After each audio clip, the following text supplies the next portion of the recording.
pasti Kau tetap selamanya.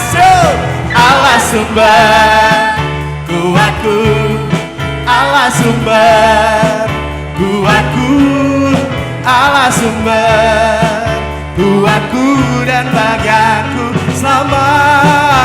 Allah sumber kuatku, haleluya. Allah sumber kuatku, Allah sumber kuatku dan bagianku selamanya, selamanya. Haleluya. Benar, memang kekuatan kita hanya dari surga. Amin. Maka kita hari ini bisa sama-sama sukacita. Hey, hanya Kau milikku di surga. Tiada yang ku ingini di bumi. Hanya Kau, tak ku andalkan, tak ku andalkan kekuatanku. Namun yang pasti Kau tetap selamanya. Allah sumber kuatku, Allah sumber kuatku, Allah sumber kuatku dan bagianku selama. Allah sumber kuatku, Allah sumber kuatku, Allah sumber kuatku dan bagianku selama. Allah sumber kuatku. Nyanyi semuanya yuk. Allah sumber kuatku, Allah sumber, amin, kuatku dan bagianku selamanya. Allah sumber kuatku, Allah sumber kuatku, Allah sumber kuatku dan bagianku selamanya, selamanya, selamanya, selamanya. Beri tepuk tangan yang luar biasa buat Allah kita. Nah, sukacita sekali lihat jemaat Rock Philadelphia hari ini penuh semangat ya. Saya mau ajak semua, tadi saya bilang saya mau ajak olahraga ya. Jadi saya mau, ayo kita semua renggangin tangannya dulu ke atas yuk, Bapak Ibu yuk, kita olahraga. Di depan maraton kita di sini SKJ. Sambil nyanyi. Dengan sukacitaku kan menari, dengan sorak-sorai memuji, ku naikkan pujian, haleluya, nyanyi baginya. Sekarang sambil muter dari kiri ya. Oh, dengan sukacitaku kan menari, dengan sorak-sorai. Pas sekarang balik arah. Ku naikkan pujian, haleluya, nyanyi bagi Dia Sang Raja, nyanyi bagi Dia Sang Raja selamanya. Hey. Tepuk tangannya mesti di atas kepala saudara. Buat Tuhan, come on. Jangan mau kalah sama anak-anak, oke? Okay? Kasih Allah tak berkesudahan. Kasih Allah tak berkesudahan, selalu baru setiap pagi. Rahmatnya pun tak pernah berakhir seumur hidup. Kasih Allah, come on. Kasih Allah tak berkesudahan, selalu baru setiap pagi. Rahmatnya siap menari buat Tuhan ya. Ayo kita mutar ke kanan. Oh, dengan sukacitaku kan menari, dengan sorak-sorai balik arah. Oh, ku naikkan pujian, haleluya, nyanyi bagi Dia Sang Raja. Dengan sukacitaku kan menari, dengan sorak-sorai memuji. Tiga, ku naikkan pujian, haleluya, nyanyi bagi Dia Sang Raja, nyanyi bagi Dia Sang Raja selamanya. Hey, semuanya udah keringetan? Ya lumayan ya. Kasih Allah tak berkesudahan, kasih Allah tak berkesudahan, selalu baru setiap pagi, rahmatnya pun tak pernah berakhir seumur hidup. Kasih Allah tak berkesudahan, kasih Allah tak berkesudahan, selalu baru setiap pagi, rahmatnya pun. Kalau mau keluar dari kursinya boleh loh, biar lebih leluasa. Siap-siap. Oh, dengan sukacitaku kan menari, dengan sorak-sorai memuji. Balik arah. Ku naikkan pujian, haleluya, oh nyanyi bagi Dia Sang Raja. Oh, dengan sukacitaku kan menari, dengan sorak-sorai memuji. Ku naikkan pujian, haleluya, nyanyi. Saat tepuk tangan di atas kepala. Sang Raja, dengan sukacitaku kan menari, dengan sorak-sorai memuji. Naikkan pujian, haleluya. Sekarang gas lagi, ke kanan lagi. Dengan sukacitaku kan menari, dengan sorak-sorai memuji. Ku naikkan pujian, haleluya, nyanyi bagi Dia Sang Raja. Oh, dengan sukacitaku kan menari, dengan sorak-sorai memuji.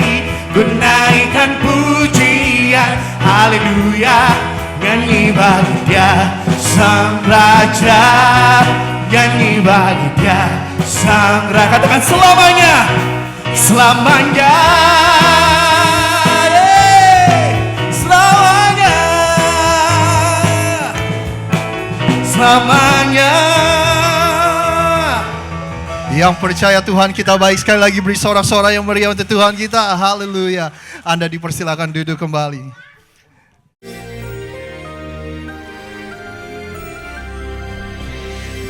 Shalom warga kerajaan, salah satu yang paling berbahaya dalam abad yang ini dan bahkan mulai abad lalu adalah the crossless Christianity, tanpa cross.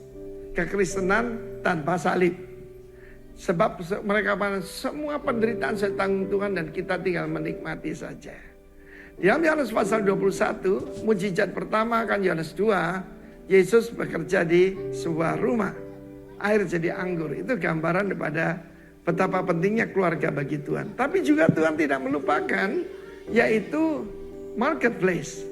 Ya, kapal yang kosong itu penuh dengan ikan, saudara ya. 153 ekor. Saya sampaikan khotbah saya dengan kenaja, 100 itu gambaran mujizat di mana Abraham yang sudah mati pucuk bisa punya anak ya. Tidak ada mustahil. Yang 50 itu tahun Yobel. Dan 50 saudaraku, artinya semua yang hilang akan dikembalikan kalau tahun Yobel.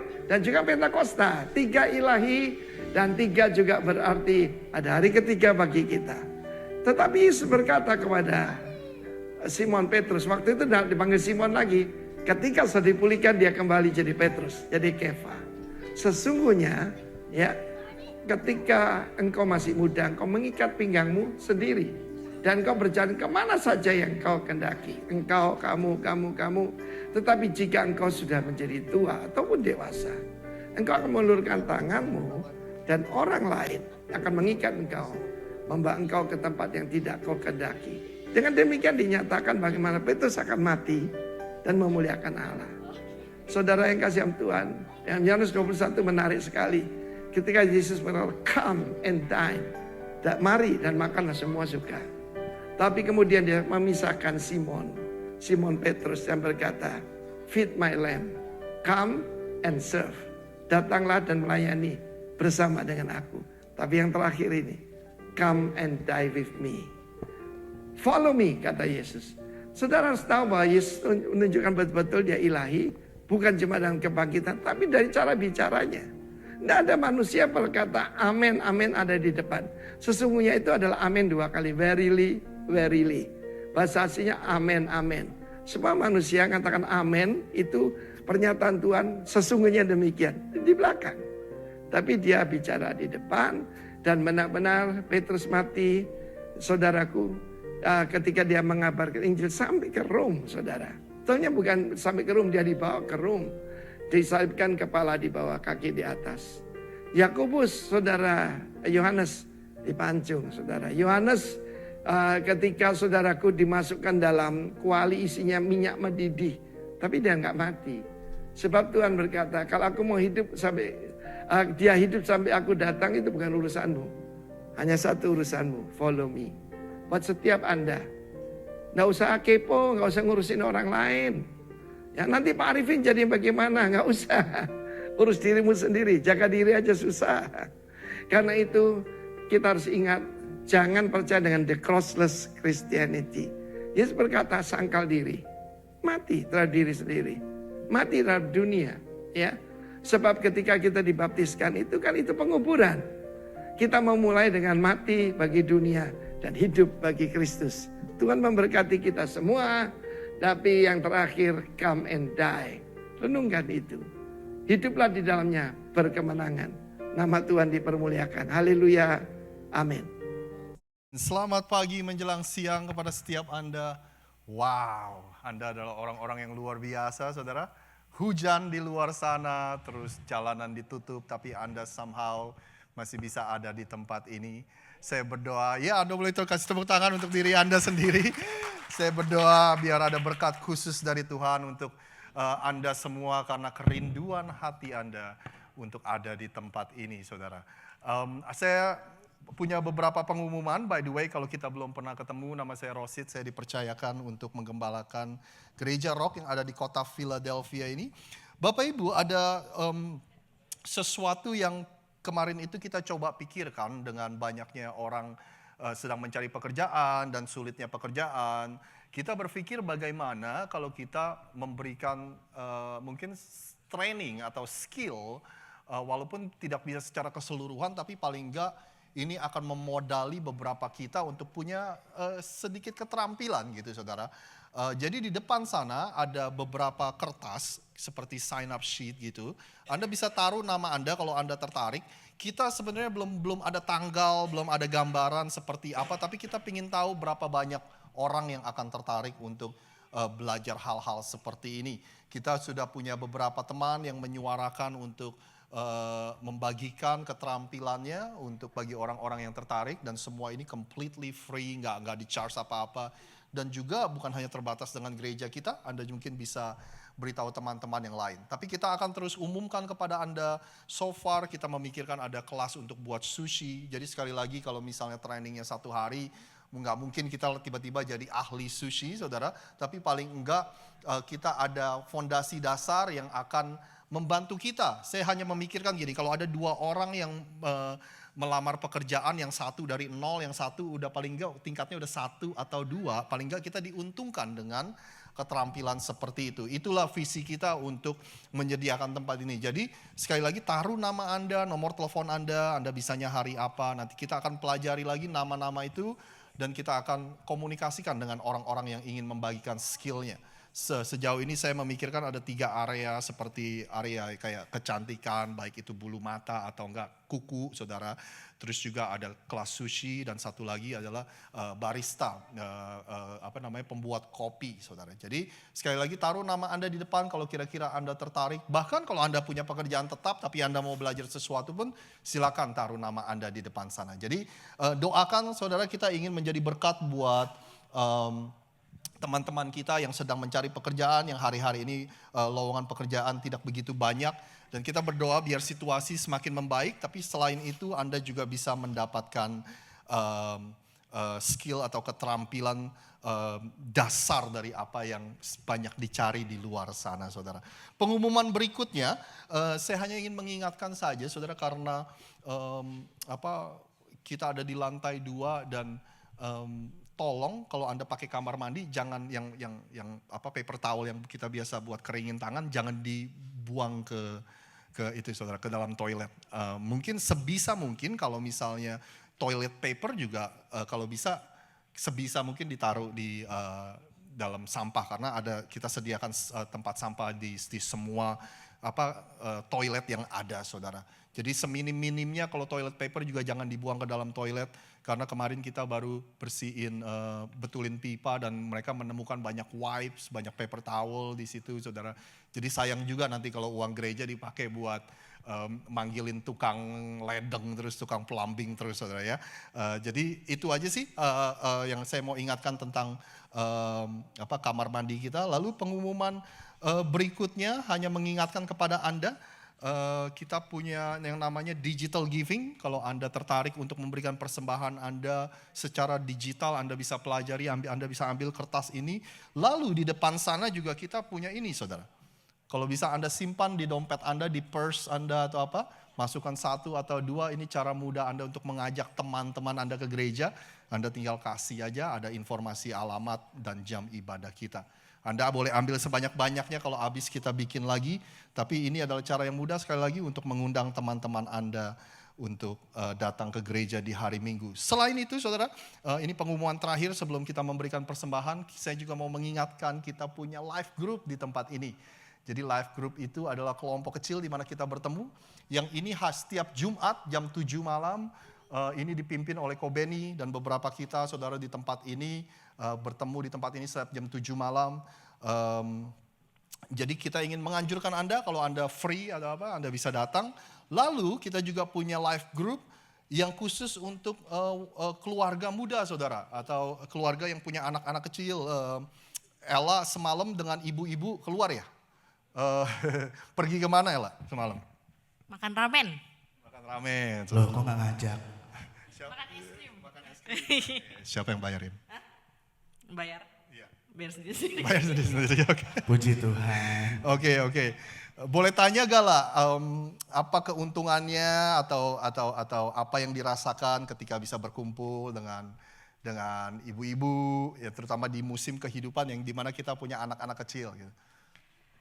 Bebas makan, nggak Bebas. ngurusin anaknya. Nggak ngurusin Soalnya anaknya. anaknya diurus sama suami.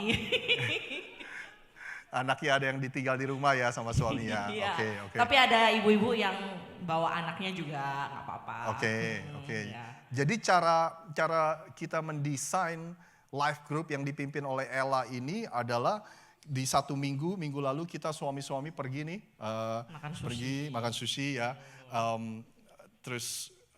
Tapi Anda nggak perlu khawatir kalau misalnya budget Anda ketat atau apa, nggak perlu selalu keluar makan ya. Kadang-kadang ngumpul di rumah juga. Jadi kita ngobrolin, kalau minggu lalu sih saya ngobrolinnya gimana kalau misalnya berantem sama istri gitu ya. Gimana caranya untuk mengkomunikasikan apa yang kita mau sampaikan dengan baik tanpa menggebu-gebu, tanpa emosi gitu. Jadi kita saling sharing kiat-kiat yang khusus yang kita pelajari selama ini. Kalau kemarin atau enggak minggu-minggu lalu ada gak sesuatu yang dibicarakan tanpa terlalu harus detail gitu lah, yang menolong, yang sampai-sampai maksudnya bisa merubah kebiasaan kita. Ada gak sesuatu yang pernah dibicarakan yang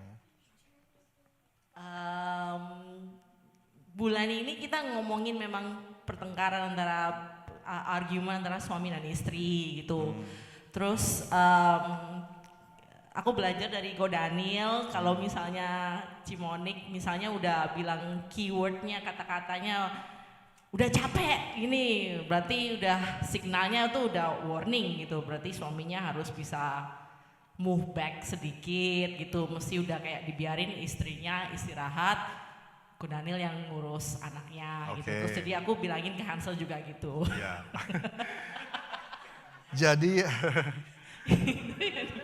Jadi ada signal-signal yang harus sensitif gitu ya. Itu bagus sekali, ada signal-signal sehingga mereka bisa membantu atau berbagi beban dalam mengurus sesuatu, baik itu bersih-bersih rumah atau mengurus anak. Thank you lah, ini tanpa persiapan ini, tadi langsung ditodong dengan pertanyaan ini. Hari Sabtu ini kita ngumpul untuk suami dan istri. Suami dan istri. Both of husband and wife. Terus anak-anaknya mana? Hari Sabtu 6:30. Anak-anaknya titipin rumah Rian aja. Anaknya ya dibawa boleh. Boleh bawa ya. Ya, jadi buat Anda yang ingin datang silakan ya. Kita akan kemungkinan di tempat ini ya. Kayaknya di gereja. Kayaknya di gereja ya. Oke.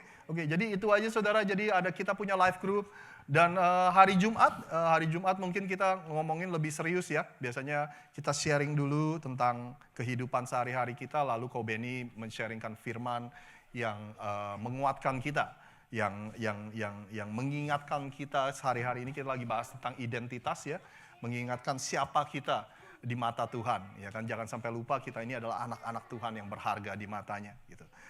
Jadi saya ingin mengundang Anda semua, kalau yang tertarik ingin ikut itu, Anda bisa tanya lebih lagi. Kalau Anda sama Ella, kalau yang tertarik hari Jumat jam 7 malam bisa tanya Ko Benny, ya. Saya akan berdoa untuk persembahan, setelah itu kita akan naikkan pujian lagi, lalu kita akan dengar firman. Mari kita bersatu hati dalam doa. Terima kasih Tuhan, atas hari ini kami dedikasikan ibadah kami hanya untuk hormat dan kemuliaan nama-Mu. Pujian yang kami naikkan semuanya hanya untuk Engkau Tuhan. Dan sebentar kami juga akan memberikan persembahan. Tuhan berkati pemberian kami. Ajar kami untuk semakin hari semakin generous. Ajar kami untuk hidup dengan tangan terbuka. Karena kami sadar segala sesuatu yang kami punya, segala keterampilan yang kami bisa, semua berasal daripada Tuhan. Kami percaya Tuhan, Engkau memanggil kami untuk menjadi orang yang generous. Dan kami juga berdoa biar pihak gereja bisa mengelola apa yang sudah diberikan yang dipercayakan oleh jemaat dan dipercayakan oleh Tuhan. Kami bisa mengelolanya dengan sedemikian rupa sehingga kami terus bisa menjadi berkat bagi banyak orang. Kami mengucap syukur hanya di dalam nama Tuhan Yesus kami sudah berdoa. Sama-sama kita katakan, amin.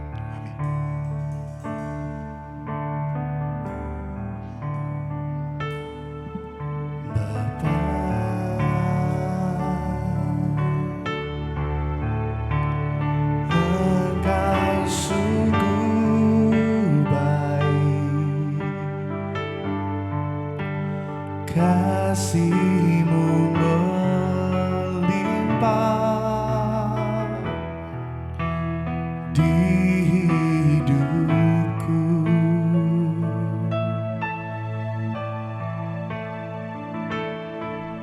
Bapa,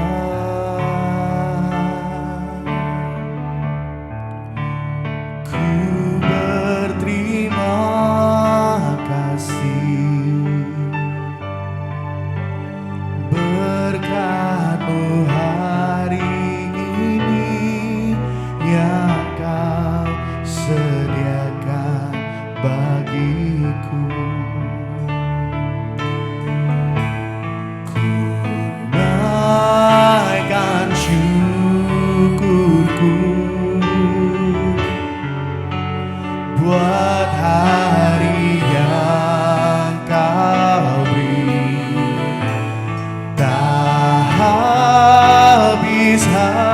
Habis-habisnya kasih dan rahmat-Mu selalu baru dan tak pernah terlambat. Pertolongan-Mu besar, setia-Mu di sepanjang hidupku. Saya mau minta yang wanita angkat pujian ini dari awal. Bapa, Engkau sungguh baik.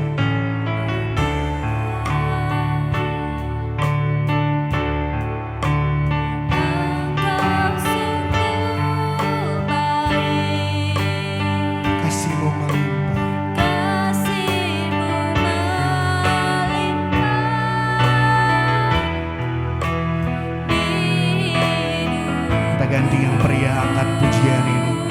Bapa, Bapa,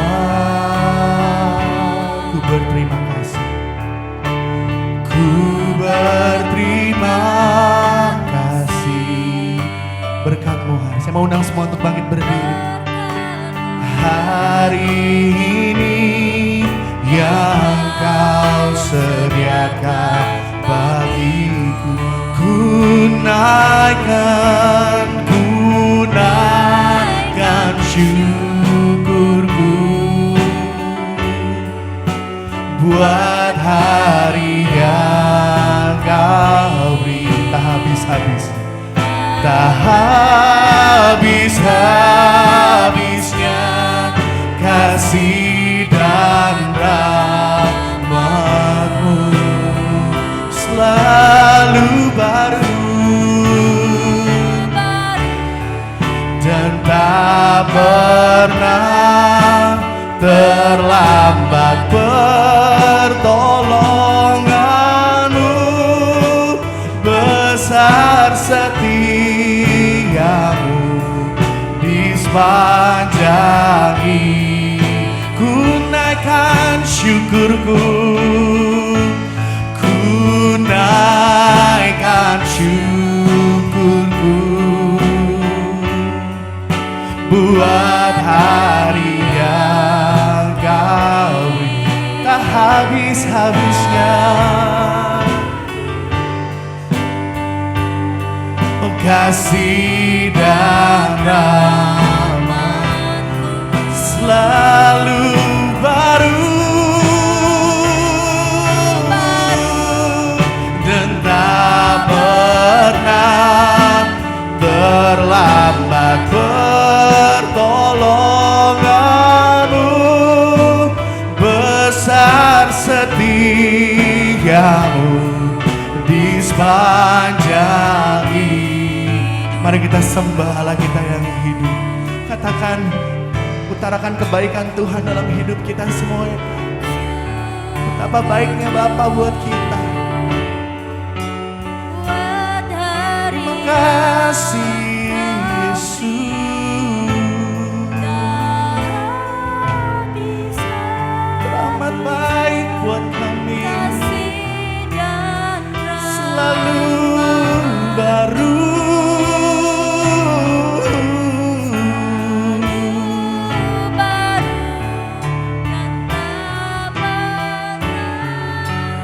Terlambat pertolongan-Mu besar setia, besar setiamu, besar setia, besar setiamu, besar setiamu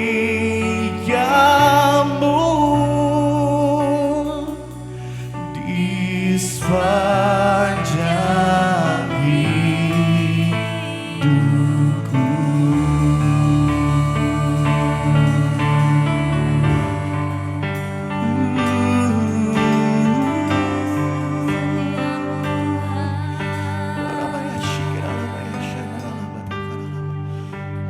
You are amazing, Jesus.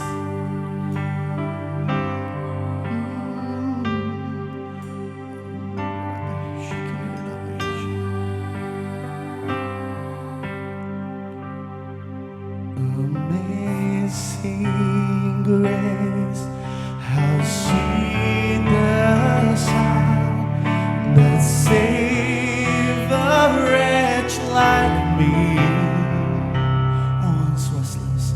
I once was lost, but now I found.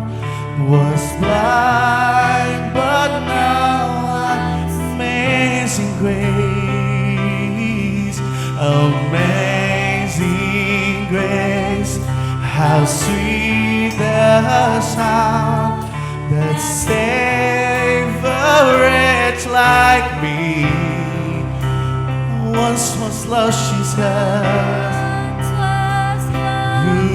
but now I found. Was blind, but now I see. Amazing grace, how sweet the sound that saved a wretch like me. I once was lost, but now I found. Was blind, but now I see. Oh, I can see you now. I can see the love in your eyes, laying yourselves up, raising up the broken to life. Oh, I can see now. I can see the love. I can see the love in your eyes, laying yourself down,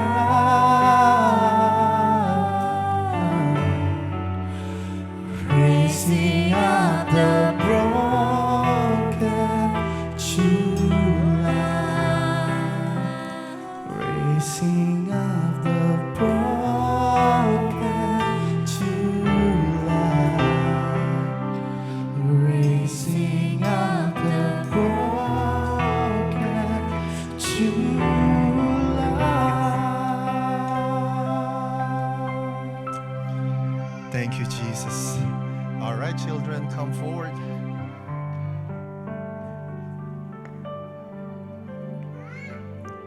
Bukankah kita bersuka cita melihat anak-anak ini, saudara? Mungkin ini maksud Yesus kali ya.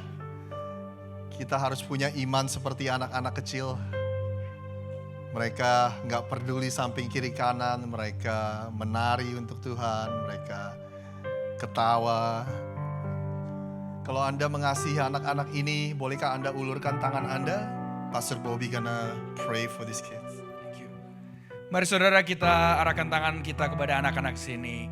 Tuhan Yesus, kami berdoa untuk setiap anak-anak yang ada di tempat ini. Tuhan, kiranya Kau berkati setiap dari mereka. Lord, may you bless each and every one of these kids, God.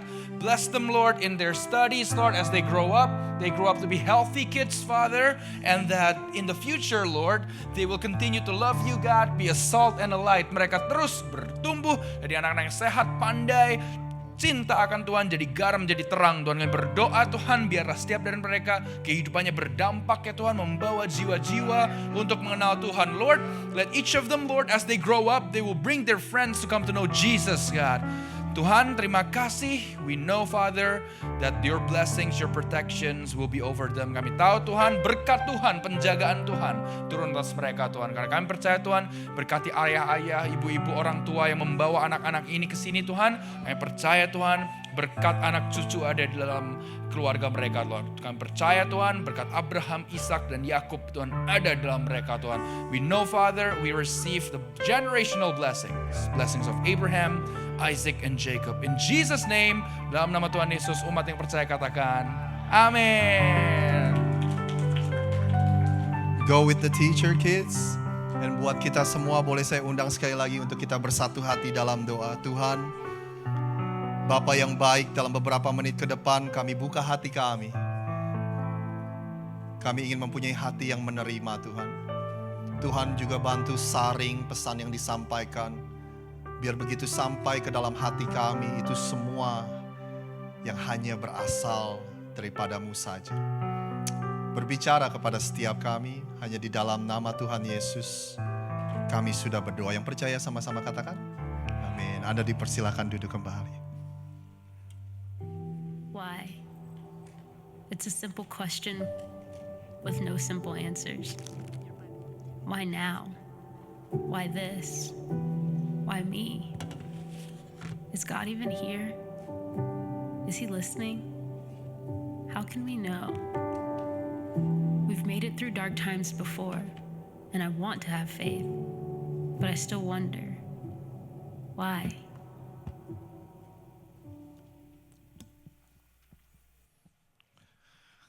Ada sebuah kelainan medis yang namanya Tomatis effect. Cerita di belakang dari istilah medis ini adalah ada seorang dokter namanya Alfred A. Tomatis. Dia ini adalah ahli THT, saudara, dokter THT, telinga, hidung dan tenggorokan ya, THT ya. Suatu hari ada seorang penyanyi opera datang kepada Dr. Alfred Tamaris ini. Tiba-tiba penyanyi opera ini bilang bahwa dia ini ketika dia nyanyi sebuah note, tiba-tiba dia nggak sampai. Biasanya ini ada di range-nya dia. Biasanya dia bisa hit the note easily, bisa nyanyi nota itu dengan mudahnya. Tapi tiba-tiba dia nggak nyampe. Diagnosis pertama dari para dokter adalah kemungkinan penyanyi opera ini mempunyai masalah dengan pita suaranya, karena itu adalah hal yang umum untuk para penyanyi. Tapi somehow Dr. Tamaris ini nggak puas dengan diagnosa itu. Lalu dia pelajari lebih lagi. Nah, kalau Anda mau tahu, saudara, penyanyi opera itu kalau dia nyanyi dengan suara fullnya itu bisa mencapai 145 desibel. Nah, Anda tahu gak 145 desibel itu perbandingannya seperti apa? Pesawat jet bunyinya 140 desibel.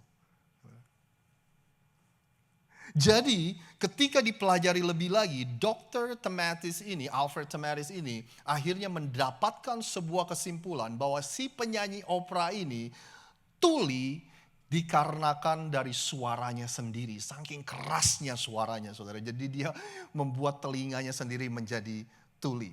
Nah, hari ini kita akan memulai serial khotbah yang kita beri judul Ever Wonder Why, saudara.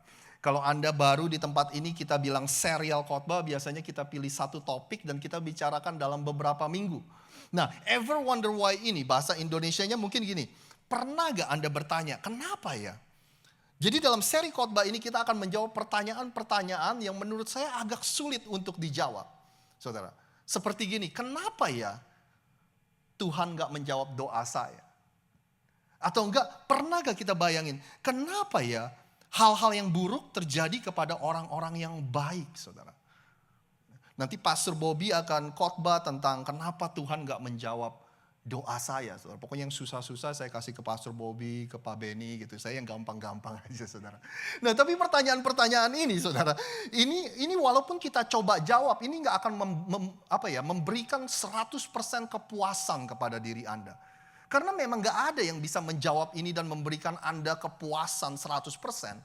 Tapi paling enggak, saudara, kita akan mencoba untuk menjawabnya. Kita akan memberikan sebuah jawaban. Kita akan memberikan perspektif kepada Anda semua. Ya kan? Dan kita akan mencoba, dan sebagai gereja kita gak boleh mengelak, kita gak boleh lari dari pertanyaan-pertanyaan yang sulit yang seperti ini. Hari ini di bagian yang pertama, minggu pertama dari seri khotbah ini, kita akan bahas satu pertanyaan ini. Ever wonder why God seems silent? Pernah gak Anda bertanya, kenapa ya kok Tuhan rasanya seperti diam saja, saudara? Ever wonder why God seems silent? Waktu kita merasa Tuhan diam aja, kita mikir gini, ini kita yang punya masalah pendengaran atau Tuhan yang punya masalah pendengaran sehingga doa saya nggak sampai ke dia. Saudara. Mungkin kalau Anda baru pergi ke gereja, Anda orang Kristen yang baru, mungkin Anda sendiri belum mengaku Anda orang Kristen, mungkin Anda bertanya, loh apa maksudnya kita bertanya seperti itu? Emangnya seharusnya Tuhan itu bisa bicara? Apakah Tuhan seharusnya bisa bicara sama kita bisa bicara sama Tuhan? Mungkin Anda bertanya seperti itu. Tapi buat Anda yang sudah ke gereja dari kecil, udah jadi orang Kristen udah lama, Anda dibilangin, Anda diajarin kalau Tuhan itu bisa bicara. Tuhan itu bisa bergerak dan bertindak. Dia bisa bicara sama Anda bisa bicara sama dia, saudara.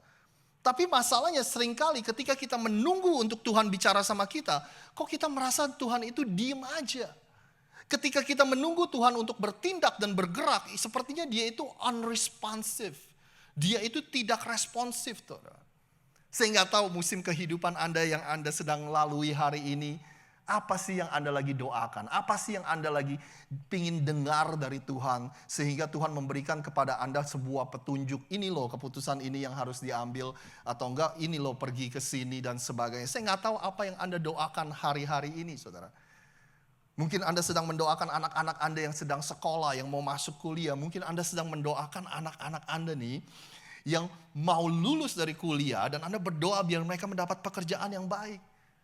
Ya kan? Mungkin Anda berdoa untuk orang tua Anda yang kesehatannya semakin hari semakin tidak baik, saudara. Mungkin ada yang sudah menikah sekian lama, Anda berdoa untuk mendapatkan momongan, mendapatkan baby, saudara. Tapi Tuhan sepertinya diam aja, Tuhan sepertinya tidak berbicara. Anda merasa bahwa Tuhan nggak ngomong apa-apa sama Anda dan Tuhan nggak bergerak. Mungkin Anda sedang mendoakan kesembuhan untuk orang tua Anda, untuk pasangan Anda, untuk anak-anak Anda. Mungkin Anda sedang mendoakan supaya Anda bisa sembuh dari depresi, supaya Anda bisa keluar dari depresi. Tapi sekali lagi, nothing happen, gak terjadi apa-apa. Dan kita heran masalahnya ini dengan pendengaran saya atau Tuhan yang gak mendengar doa saya. God please say something, Tuhan tolong katakan sesuatu. God please do something. Tuhan tolong lakukan sesuatu. Hari ini saya punya doa untuk Anda semua. Saya berdoa ketika kita semua pulang dari tempat ini dalam 30 menit ke depan. Anda akan menjadi orang yang lebih berpengharapan. Dan ketika Anda pulang, Anda akan menjadi orang yang lebih beriman, saudara. Itu doa saya untuk hari ini. Saya ingin berikan Anda ide besar atau pernyataan besar dari topik apa yang kita bicarakan hari ini. Anda perhatikan baik-baik. Saya bilang gini, saudara. God's silence in your life is not a reflection of His activity in the world. Diamnya Tuhan, ketika Anda merasa Tuhan itu diam dalam hidup Anda, itu tidak mencerminkan aktivitas Tuhan di dunia ini. Kalau Anda dan saya, kita laser focus, kita fokusnya itu hanya dengan kehidupan kita, hanya dengan pergumulan kita, saudara. Tuhan kita, dia fokusnya bukan, Tuhan kita adalah a personal God. Dia peduli dengan hal-hal pribadi yang terjadi sama Anda dan saya, tapi dia juga the God of universe. Jadi ketika dia melihat hidup ini, ketika dia melihat dunia ini, dia melihat secara keseluruhan. Ya kan? Dan dari secara keseluruhan ini, dia ingin menggenapi misi dan tujuan yang dia punya untuk dunia ini. Jadi arti dari statement itu, walaupun Anda merasa Tuhan itu nggak berbicara dan diam saja dalam kehidupan Anda, bukan berarti dia tidak beraktivitas, dia tidak bekerja di dunia ini. Atau enggak sederhananya gini, hanya karena Anda merasa Tuhan itu diam, bukan berarti dia tidak aktif. Hanya karena Anda merasa Tuhan itu nggak bicara apa-apa, bukan berarti dia tidak sedang melakukan apa-apa. Hanya karena Anda merasa Tuhan itu diam, it does not mean that He is absent. Dia itu absent, dia itu nggak ada, saudara. Bukan berarti semua itu. Hari ini, buat Anda yang suka banyak ayat Alkitab, saya cuma mau bilang maaf, saudara. Hari ini saya nggak punya banyak ayat Alkitab untuk Anda. Tapi saya sekali lagi janji, kalau Anda perhatikan apa yang kita bicarakan hari ini, Anda akan menjadi orang yang lebih encouraged ketika Anda meninggalkan tempat ini. Anda menjadi orang yang lebih berpengharapan dan beriman ketika Anda selesai dari ibadah ini, saudara. Saya ingin memulai dengan ini. Alkitab Anda itu dibagi menjadi dua kategori utama. Ada perjanjian lama dan ada perjanjian baru, saudara. Ya, perjanjian lama itu perjanjian antara Tuhan dengan sebuah bangsa Israel. Ya kan, kalau ada perjanjian baru berarti yang lama sudah diganti sama yang baru. Saudara. Kuis berikutnya, ada yang tahu kitab terakhir dari perjanjian lama itu kitab apa? Kitab Maliaki. Saudara. Nah, ketika Anda punya Alkitab, ada kitab Maliaki yang terakhir dari perjanjian lama, begitu Anda balik satu halaman, itu udah langsung masuk Matius perjanjian baru, saudara. Tahukah Anda, satu halaman ini mewakili 400 tahun sejarah.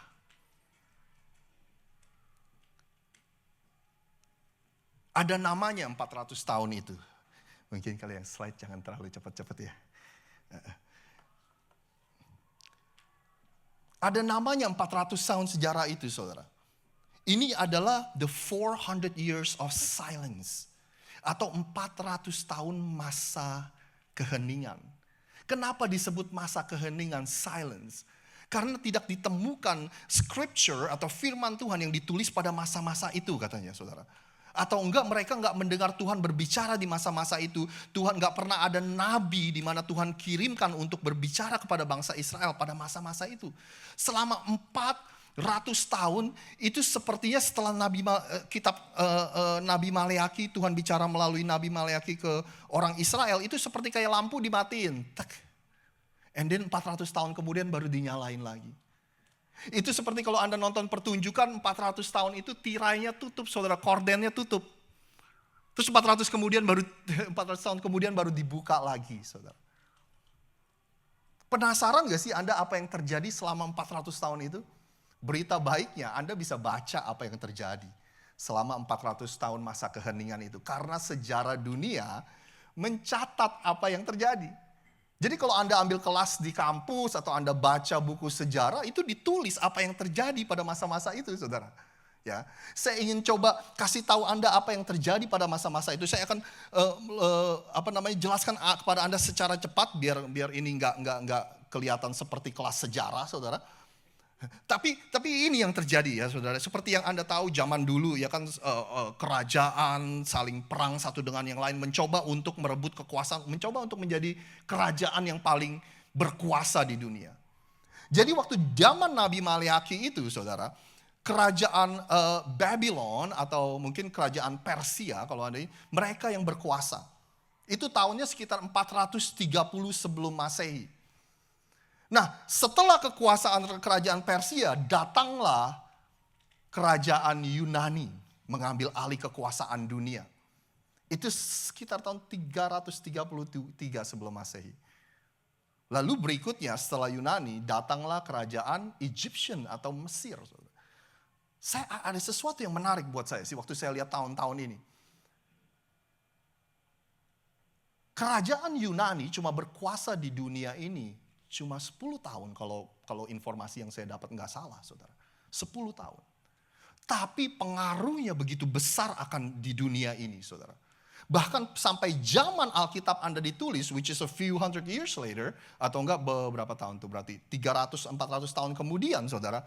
Alkitab Anda ditulis dengan bahasa Yunani. Koine Greek.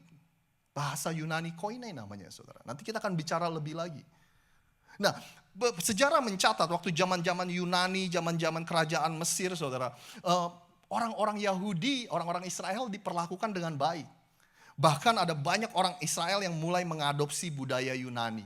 Mulai hidup dengan tata krama atau kebiasaan yang dilakukan oleh orang Yunani, saudara. Sampai ngomong bahasa Yunani juga. Ya kan? Beberapa minggu lalu saya juga pernah bilang sama Anda, kitab perjanjian lama Anda ditulis dengan bahasa apa? Ada yang bisa bantu saya? Bahasa Ibrani, saudara. Perjanjian lama ya, saudara. Bahasa Ibrani. Dan di masa-masa inilah, zaman Yunani dan Mesir inilah, kitab perjanjian lama itu diterjemahkan ke dalam bahasa Yunani. Namanya Septuaginta, Septuagint, saudara.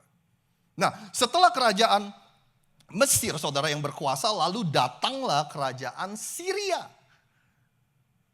Nah, ketika kerajaan Syria ini berkuasa, saudara, memang ada perlawanan sedikit sengit dari orang-orang Israel.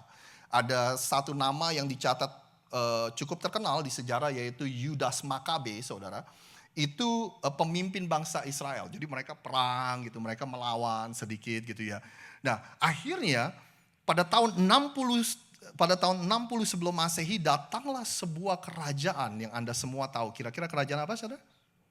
Kerajaan Romawi.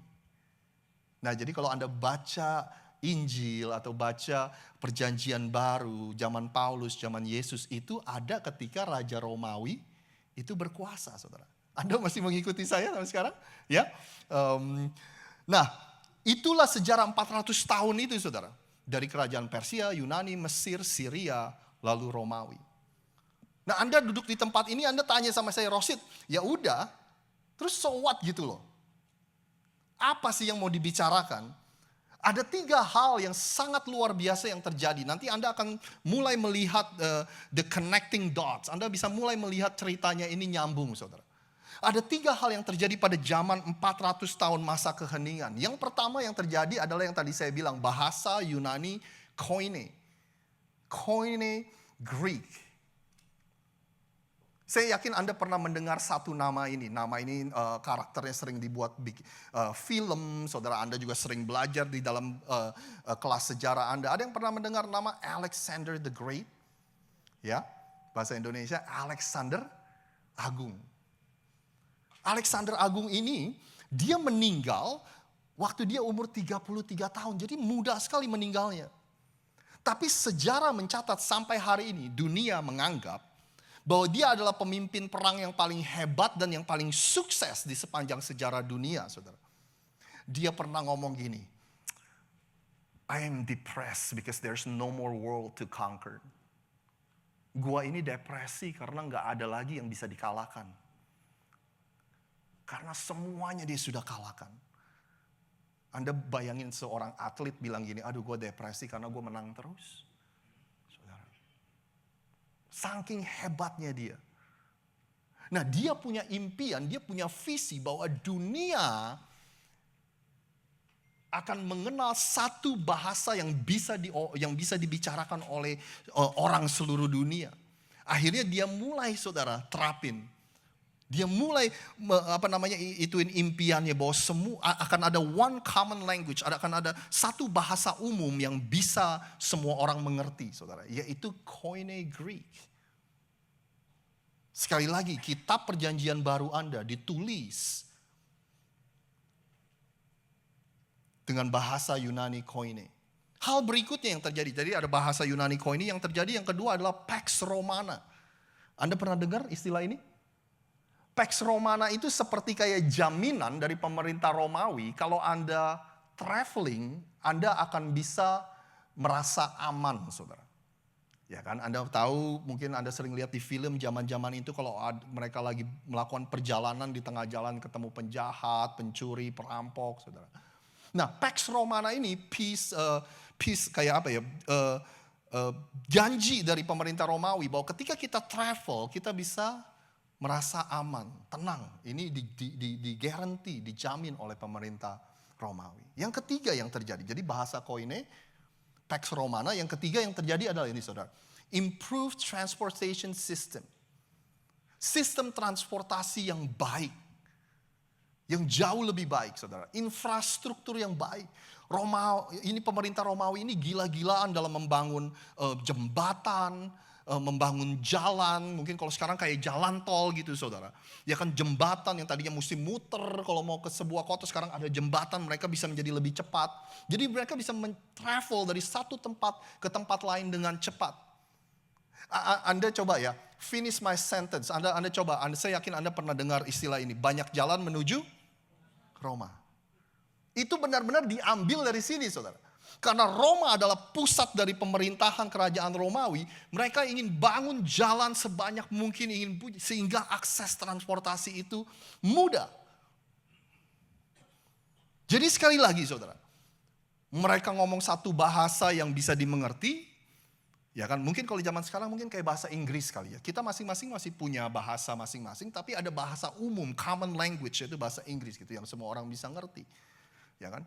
Terus ada jaminan bahwa ketika Anda travel itu aman. Lalu yang ketiga, Anda bisa travel pergi dari satu kota ke kota lain dengan cepat, saudara. Jadi saya ngebayangin gini, walaupun 400 tahun itu disebut dengan masa keheningan, Tuhan gak bicara apa-apa, bukan berarti Tuhan itu tidak aktif bekerja. Bukan berarti Tuhan itu diam saja, tapi dia menyusun, dia menata dunia ini sehingga misi dan kehendak dia bisa tergenapi, saudara. Anda pernah nonton pertunjukan teater, ya kan? Ketika satu adegan udah selesai, kita tutup tirai, ya. Lalu mereka coba menata backstage dengan hal-hal yang baru. Ketika tirai dibuka, mereka siap dengan adegan yang berikutnya. Anda tahu maksud saya, saudara? Itu seperti Tuhan melakukan itu, saudara. Bahwa dia sedang menata, menyusun apa yang terjadi di dunia ini. Anda dan saya, kita boleh merasa bahwa Tuhan itu diam aja, nggak bicara. Tapi bukan berarti dia tidak aktif dan dia tidak bekerja. Makanya Rasul Paulus bilang gini, tetapi pada saatnya yang tepat, Allah mengutus anaknya Yesus ke dunia ini. Yesus anaknya itu dilahirkan oleh seorang wanita dan hidup di bawah kekuasaan hukum agama. Dengan demikian ia membebaskan orang-orang yang hidup di bawah kekuasaan hukum agama agar kita pun dapat menjadi anak-anak Allah. Dibilang gini, di saat yang tepat. Terjemahan yang biasa Anda baca, ketika genap waktunya. Waktunya siapa? Waktunya Tuhan, bukan waktunya kita. Dia mengutus Yesus datang ke dunia ini. Dia membeli, dia menebus kita dari perbudakan hukum agama. Dan karena apa yang dilakukan Yesus, karyanya saudara, di atas kayu salib dan kebangkitannya. Sekarang kita adalah anak-anak Allah. Itu status kita, itu identitas kita. Kenapa saya bilang seperti Tuhan sedang mempersiapkan dunia ini. Tuhan sedang menata dan menyusun dunia ini untuk kedatangan Yesus ke muka bumi ini. Waktu Yesus sudah menyelesaikan misinya, mati di atas kayu salib untuk menebus dosa kita. Lalu dia bangkit di hari yang ketiga, dia membuktikan kepada dunia bahwa dia adalah Tuhan dengan bangkit dari kematian. The good news, this gospel, berita baik ini dapat disebarkan dengan cepat. Dan dapat menyebar dengan cepat, kenapa? Karena seluruh dunia punya common language. Mereka bisa ngomong satu bahasa ini. Dan ketika perjanjian baru mulai ditulis dan sebagainya, itu ditulis dengan bahasa Koine Greek, saudara. Orang-orang dapat mengaksesnya dan bisa mengerti. Lalu bisa tersebar dengan cepat karena mereka bisa travel dengan aman, dengan infrastruktur, dengan akses dari satu kota ke kota lain, tersebar dengan cepat. Bahkan ketika Anda membaca Alkitab bahwa orang-orang Kristen itu dianiaya, saudara. Ya kan? Kita nggak tahu gimana jelasinnya. Jangan-jangan ini juga cara Tuhan. Supaya mereka nggak ngumpul aja semua di Yerusalem, saudara. Ya kan? Begitu mereka dianiaya, kocar-kacir mereka pergi ke tempat-tempat. Sehingga Injil itu juga diberitakan, saudara. Ada begitu banyak hal yang kita mungkin gak sadar, tetapi Tuhan sedang menata, sedang menyiapkan semuanya itu. Tuhan sedang mempersiapkan dunia sehingga ketika Yesus, berita tentang Yesus siap disebarkan, itu dapat disebarkan dengan cepat dan mudah. Nah, mungkin sekali lagi Anda tanya, Rosid ngapain kita ngomong-ngomongin ginian? Ya kan, cicilan masih banyak. Ya kan, kerjaan lagi susah. Ya kan, pergumulan gak ada habis-habisnya. Kita udah doa, kita minta Tuhan, tapi Tuhan diem aja. Rasanya dia gak ngomong apa-apa, dia gak berbuat apa-apa. Boleh saya tutup dengan ini, saudara? 3 hal ini yang Anda perlu tahu. When God seems silent, you can trust His timing. Ketika Anda merasa Tuhan itu diam, Anda bisa percaya akan waktunya Tuhan. Makanya dibilang ketika tadi yang kita baca Paulus itu, saudara, ketika genap waktunya, ketika tiba waktunya di saat yang tepat. Ketika Anda mendengar itu, apa yang Anda dapat? Well, ternyata Tuhan juga punya timingnya dia, saudara.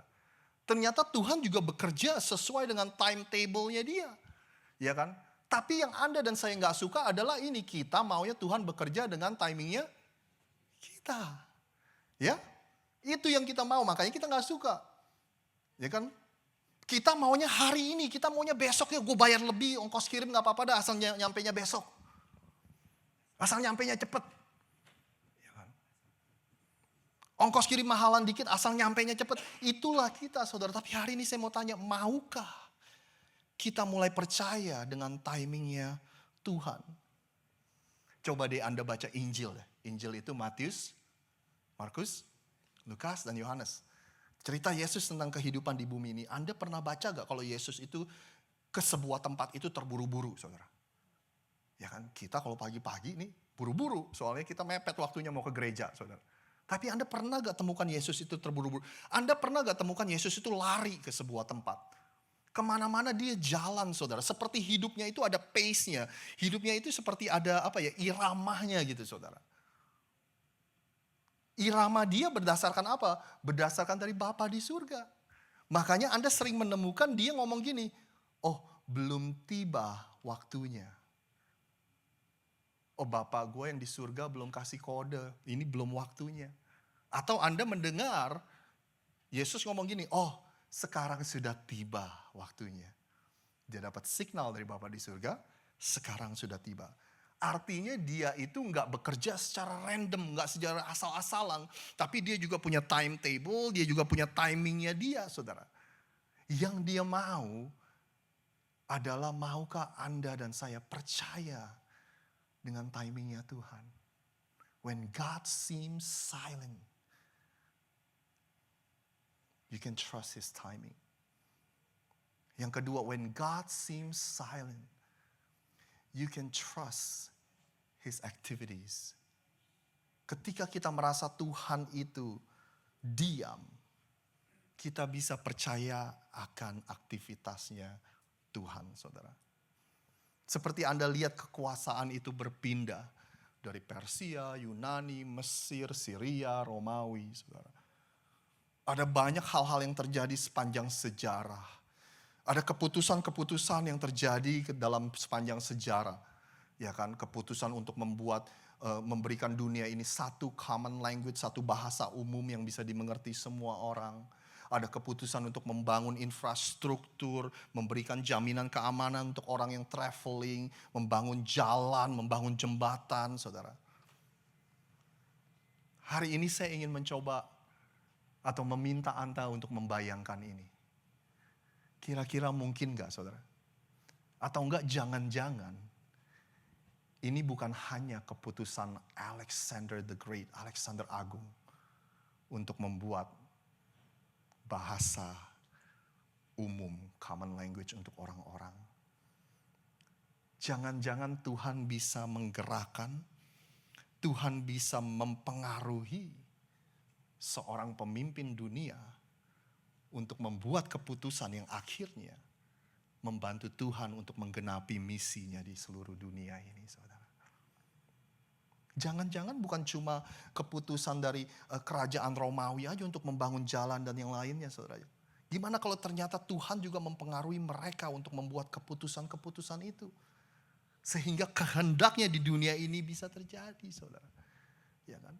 Buat kita mungkin ketika kita melihat apa yang terjadi di dunia, kita melihat oh itu seperti random ya, itu ya apalah yang terjadi, kita mikirnya itu, saudara. Tapi di dalam Tuhan gak ada yang random. Gimana kalau ternyata dia menata, dia menyusun, dia mempengaruhi pemimpin-pemimpin dunia. Mau dia orang Kristen kek, mau dia bukan orang Kristen kek. Tuhan bisa mempengaruhi mereka sedemikian rupa sehingga ada keputusan yang dibuat yang akan membantu Tuhan menggenapi misinya. Anda masih bersama dengan saya, saudara? Itulah Tuhan Anda, Tuhan yang kita bisa percayakan aktivitasnya, saudara. Dan dia akan melakukan hal yang sama dalam hidup Anda dan saya.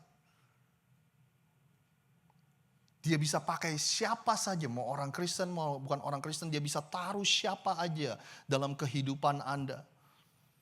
Akan ada keputusan-keputusan yang pada akhirnya bos Anda buat, yang akhirnya pemimpin Anda di tempat kerja buat.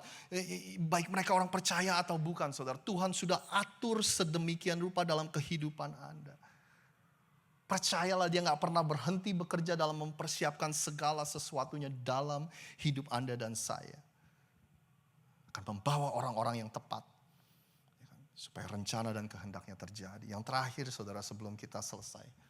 Boleh panggil Ella gak, Rian? Ketika kita merasa Tuhan diam, kita bisa percaya akan waktunya, kita bisa percaya akan aktivitasnya. When God seems silent, yang terakhir, kita akan bisa percaya akan His presence atau kehadirannya, saudara. Setelah 400 tahun masa keheningan, begitu kita masuk, kita balik halaman kita, itu langsung cerita Natal, kelahiran juru selamat kita, Yesus. Benar ya, saudara ya? Dan ketika Tuhan memberikan pesan kepada malaikatnya datang kepada seorang perawan yang bernama Maria. Pesan yang dibawa malaikat ini dari Tuhan adalah ini, saudara. Sesungguhnya Anak darah itu akan mengandung dan melahirkan seorang anak laki-laki dan mereka akan menamakan dia. Kalau boleh di next slide. Please. Oh, itu bahasa Inggris ya, sorry. So, the virgin will conceive and give birth to a son. Anak darah itu akan melahirkan seorang anak dan they will call him Emmanuel. Namanya Immanuel, saudara. Yang artinya Tuhan bersama kita. Tuhan menyertai kita. God with us. Dari segitu banyak nama, dari segitu banyak atribut yang Tuhan bisa perkenalkan dirinya setelah 400 tahun dia gak ngomong. Dia memilih ini. Seakan-akan Tuhan bilang sama kita gini, saudara. I never left. I always been with you. Ya kan? Mungkin kamu gak mendengar aku bicara, tapi aku dari dulu gak pernah kemana-mana. Aku selalu bersama denganmu dan aku akan selalu bersama denganmu. Because my name is Emmanuel. Namaku adalah Immanuel, yaitu Allah menyertai. Di masa lalu, in the past. Di masa sekarang, in the presence. Di masa yang akan datang, in the future. I am not going anywhere. Aku gak kemana-mana sebab namaku Allah menyertaiku.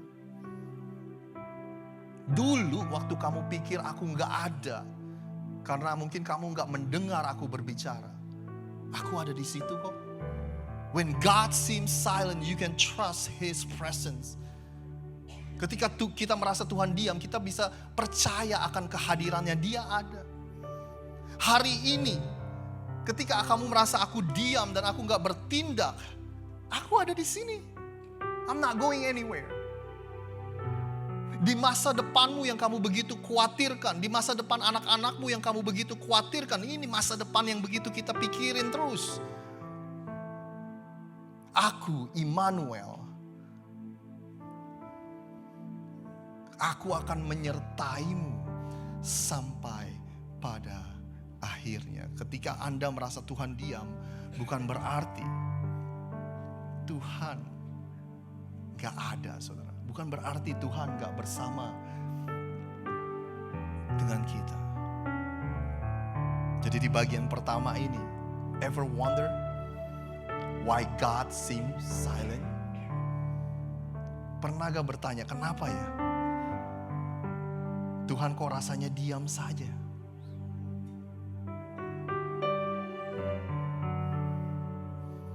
Mungkin dalam bayangan Anda orang seperti saya, pendeta, ini kok hamba Tuhan, saudara. Setiap kali kita mau ngapa-ngapain, mungkin Anda selalu mikir Tuhan itu ngomong gini, Rosid pilih yang ini, Rosid belok kanan, Rosid belok kiri. Mungkin Anda pikir Tuhan itu selalu seperti itu gitu. Mungkin Anda pikir orang-orang seperti saya, Rosid, hai Rosid, minggu ini pastikan kamu khotbahin ini ya. Bapak, Ibu, dan Saudara semua, boleh saya mengakui, ada saatnya, saudara, saya nggak mendengar apa-apa. Ada saatnya saya bilang, Tuhan bicara dong, keputusan apa yang harus saya ambil. Tuhan bicara dong, pesan atau khotbah apa yang harus saya sampaikan. Tapi hari ini kita diingatkan, ketika kita merasa Tuhan itu diam, hari ini kita bisa belajar, kita bisa tetap percaya akan waktunya. Artinya dia beroperate, dia ini beroperasi dengan timetable-nya, dengan timing-nya dia. Kita bisa percaya akan aktivitasnya. Artinya walaupun kita gak melihat dan gak merasakan Tuhan itu melakukan sesuatu, dia tetap bekerja di belakang layar, saudara. Lalu Anda bisa percayakan akan kehadirannya. Dia udah janji, dia gak akan kemana-mana. Dia udah janji sebelum dia naik ke surga, aku akan menyertaimu sampai pada akhirnya. Dia yang memulai sebuah pekerjaan di dalam kehidupanmu, dia juga yang akan menyelesaikannya, saudara. Amin. Jadi hari ini Tuhan bilang, pulanglah dan jangan kehilangan imanmu di dalam aku. Tuhan bilang, pulanglah, jangan kehilangan yang namanya pengharapan, saudara. Tahu gak Anda, human being, manusia, itu didesain, itu dirancang untuk mempunyai pengharapan. Jiwa kita membutuhkan pengharapan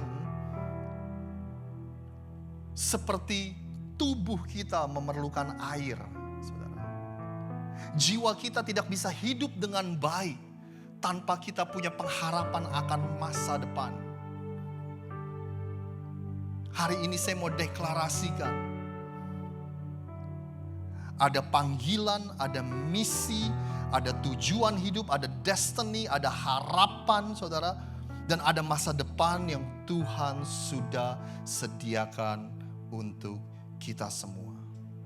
Kalau Anda percaya itu, sama-sama katakan amin. Boleh saya undang semua untuk bangkit berdiri.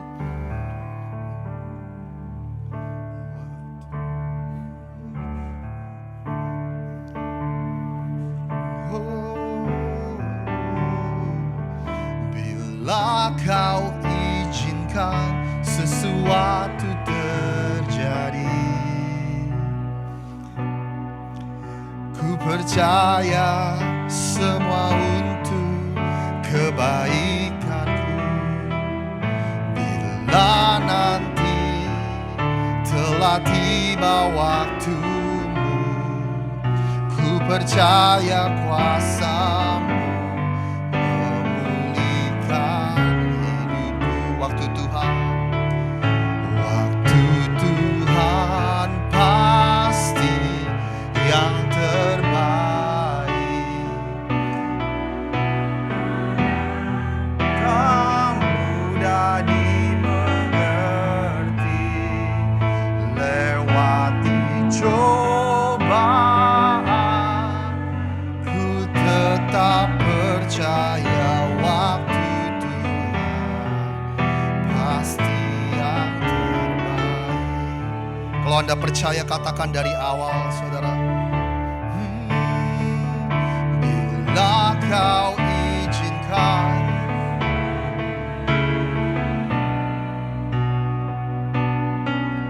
ku percaya semua untuk kebaikanku. Bila nanti telah tiba waktumu, percaya kuasa-Mu memulihkan hidupku. Waktu Tuhan pasti yang terbaik. Percaya. Walau kadang tak mudah dimengerti, lewati cobaan, ku tetap percaya waktu Tuhan pasti yang terbaik. Waktu Tuhan pasti yang terbaik.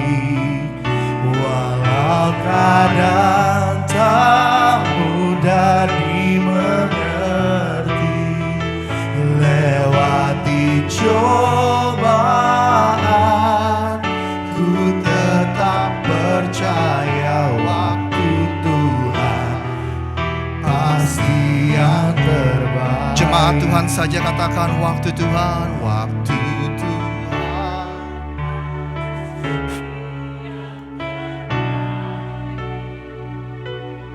Walau kadang tak mudah dimengerti,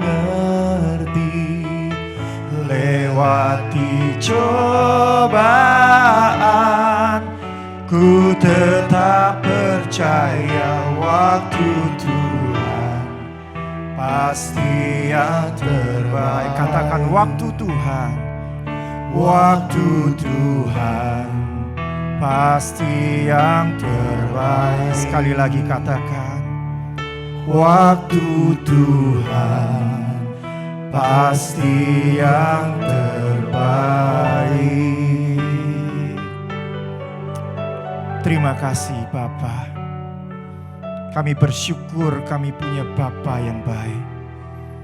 Kami punya Bapa yang luar biasa. Engkau tak pernah tinggalkan kami sedetik pun juga. Dimanapun kami berada, kemanapun kami berada, di situ Engkau ada. Terima kasih Bapa, sebentar kami akan pulang. kami akan berpisah satu dengan yang lain. Biarlah saat ini kami siapkan hati kami untuk kami terima berkat yang daripadamu. Saudara-saudaraku yang terkasih, mari kita pulang sama-sama dengan berkat dan kasih karunia yang berlimpah-limpah dari Bapa kita di surga. Cinta, kasih, dan penyertaan daripada anak yang tunggal Yesus Kristus, serta pertolongan dan penghiburan dari Roh Kudus menyertai kita semua mulai dari saat ini sampai selama-lamanya. Mari kita yang percaya, kita sama-sama katakan amin. Tuhan Yesus memberkati. Happy Sunday semuanya.